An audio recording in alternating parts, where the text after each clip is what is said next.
Hello, welcome to Bluejay Chat. I'm your host, Nathan Meyer. Alongside me, as always, Dr. John Sample and Dale Bergman this month. I brought Dale Bergman in. He's a man of many skills and many trades, and so he was long overdue for a visit on Bluejay Chat. Well, Dale, thanks for joining us again. I'm glad to be back here. It's been a long time. I missed this chair. It has been a while, and I think last time we talked to you, the snow was falling again, so maybe it's an omen. Maybe we don't bring him back, because then the snow won't fall.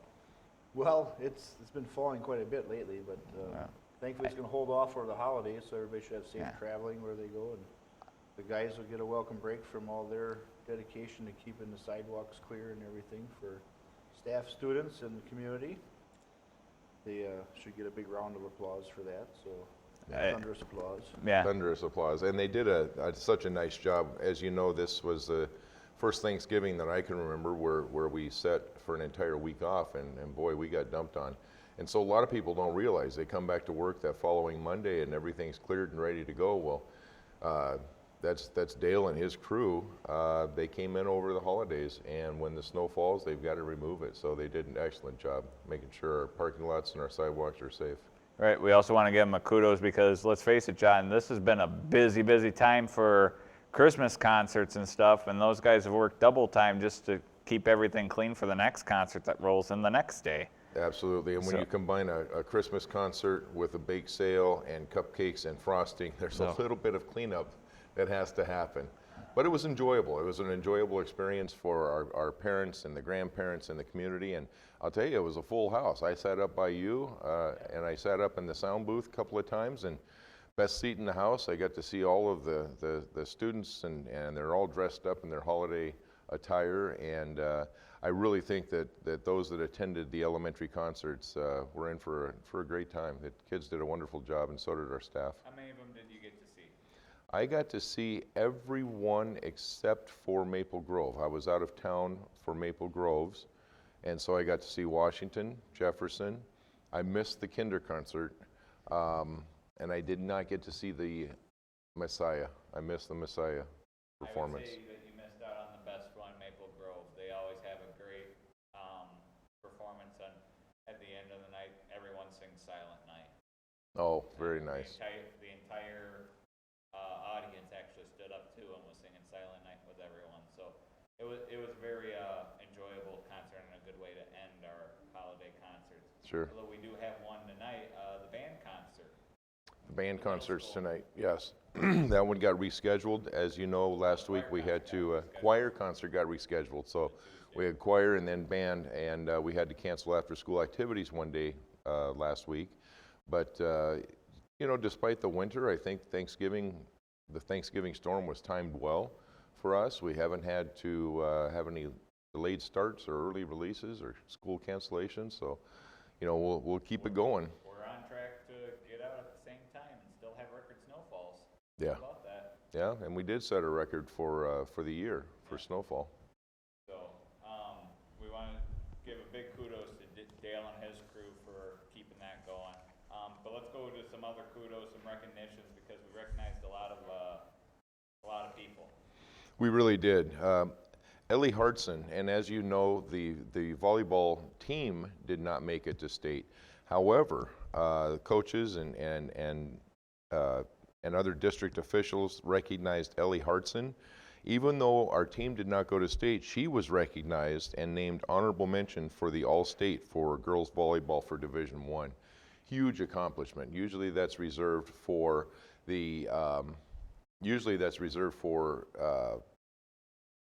teams that actually show up in the state, and those players get added exposure. So that worked out very, very well for her. Kudos to her. Also, our girls swim team. That was kind of nice that Trinity Connetz actually reflected back on her freshman year, and she was the lone representative at state in her freshman year. And then she said then the next year she was able to bring a couple of relay teams that she was a part of. And then this last time at state, last night we recognized the team of Cameron Schultz, Evelyn Blenert, Amber Winter, Trinity Connetz. And I know I'm probably forgetting somebody else, but what a great representation for Merrill to go to state and to bring that many girls Records were broken again, records fell, and so they're doing a wonderful job. And then finally, our very own Karen Baker, she's our Director of Pupil Services and Special Education. She was chosen to serve on the State Superintendent's AODA Advisory Council. So she'll be representing the CESA-9 area. Anytime you're on a state superintendent's advisory council for anything, what happens there is we need to be represented. We need to send somebody there that's not only going to represent rural schools, but the schools in our area. And so she is our representative. So I can say that I knew her way back when, before she became famous, and now she's rubbing elbows with our state superintendent. How about to say, she had to fill some pretty big shoes, some very large shoes, and now her shoes are just going to get bigger than even that person's. Well, maybe not, but yeah, when she came in, she did have some big shoes to fill, very, very big shoes, size 13. So she does a wonderful job. So very proud of her and her accomplishment. I accepted her award and a big fat check on her behalf that was made out to me. I think Kevin said that the check was so big it's in the mail, and so I'm sure it'll come. Probably delayed in transit with the holiday shipping and everything. Well, and it's big. It's really big, and so I'm sure it'll. He just kept saying check my mailbox, but it won't fit in my mailbox. So several reports last night. Curriculum Director Glenn Dojensky reported out on the ALICE training for students, the ALICE lessons. Right. When it's ALICE training, that's for staff. When it's ALICE lessons, that's for students, and of course the drills. And not a lot of people know too that not only Glenn Dojensky, but Dale has a huge part in that. So Dale's title should be growing. Facilities, grounds, and then also lots to do with safety, because that has everything to do with safety, and then also transportation. Right, and that's obviously a growing issue within our country, and even within our local area. We've had a lot of instances lately that just are tragic. Dale, you've been on the forefront with this ALICE training stuff, and that's definitely helped keep our students safe, I would think. And a lot of the initiatives that we follow are known acronyms. ALICE, the alert, lockdown, Inform, counter, and evacuate. Those are nationwide. It's a nationwide acronym that people understand what we're talking about. And notifying the awareness, our families, our community knows that when we have a plan, something would happen. It really starts prior to that, though. It really starts by getting to know students and having a relationship with them and understanding what's going through their minds. And that's now where we're bringing this down to the student level and teaching the kids about those type of things and getting those relationships developed so that we can maintain our family-sized heritage here in Merrill and keep close to one another. and our families really appreciate it too. Just even this morning on my way into work, I had heard about the threat that shut down school for a little while in Stevens Point, and the news that they found out who it was, and so this young person is facing charges. It's a very serious offense.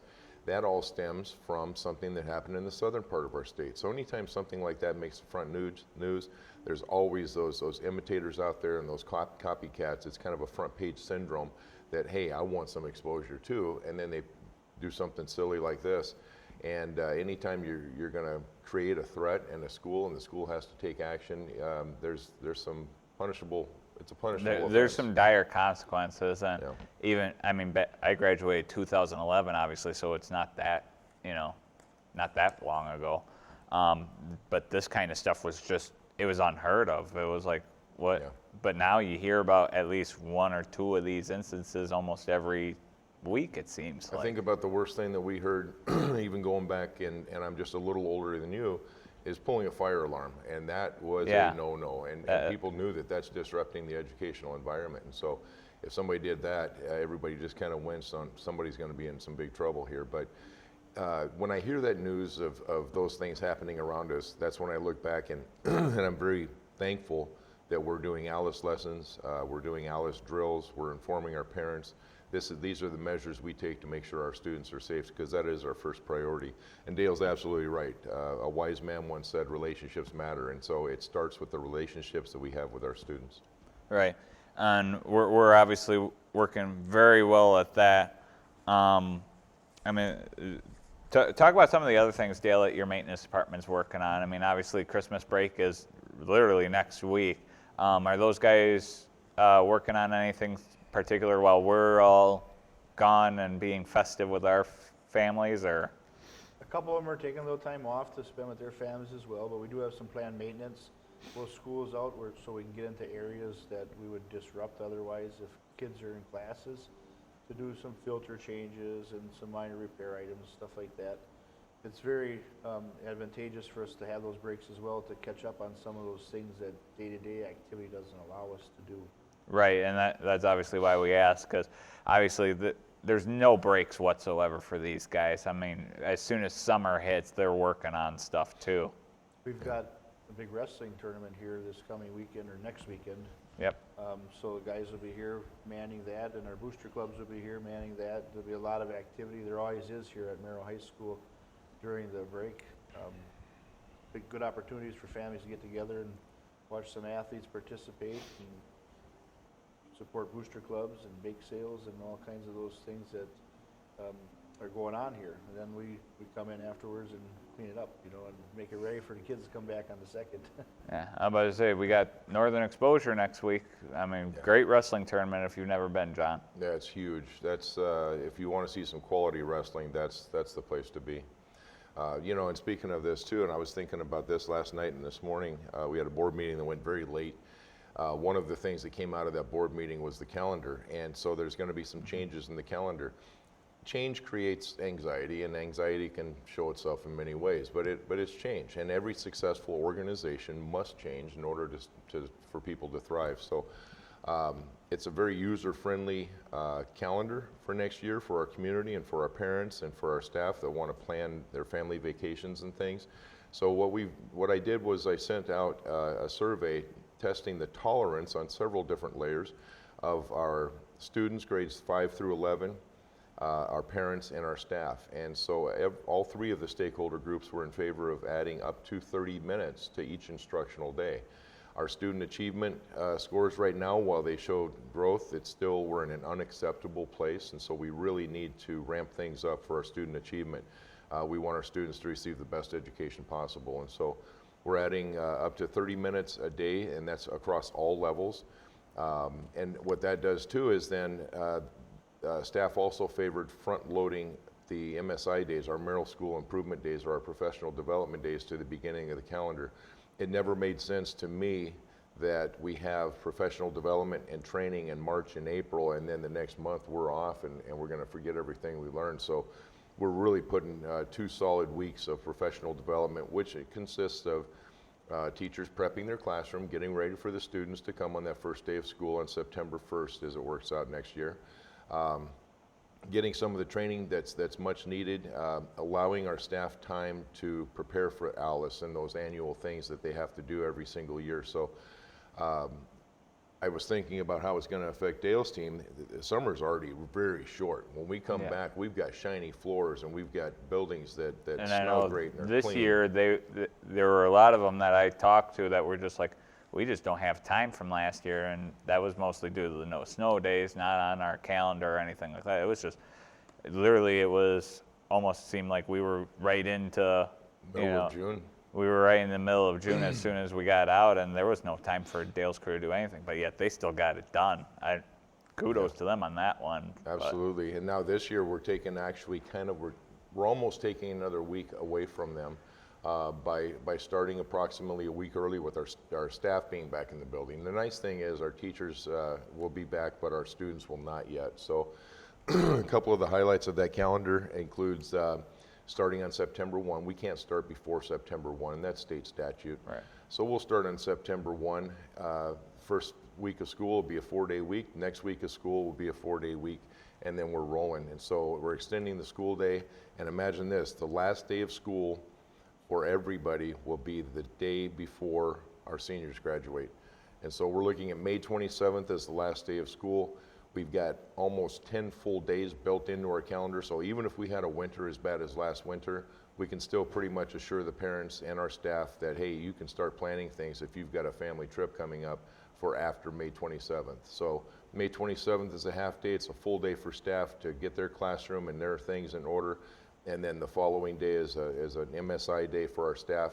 That evening is graduation, and then it's see you, have a great summer. Right. And even if we'd have to add more days on, you're looking at maybe getting out, I don't know, first week of June still. Correct. And that's still reasonable. That's what we used to do when I was in school. Yeah, in fact, we even have an MSI, or we have a day off scheduled, one day off in March, one day off in April. Why the day off? Because we need it. Call it a student and staff wellness day. That's a long push when things start to warm up and spring fever hits. So even that day in April could be used as a potential makeup day if it looks like we're going to have to go into an 11-day school cancellation. But right now we don't. So that's right. let's keep our fingers crossed that continues. And if Yeah. we get any snow, it's going to be after Christmas. Yep, absolutely. And I'm real excited just because the calendar's never a one and done. We're going to continue working on streamlining things like grading, especially at the elementary level, making that process as streamlined and as effective as possible for our parents so they understand their children's progress. So there's still a lot of things we're going to continue to work on. And as you know, we're working on a strategic plan, a rolling 3-year plan for our district.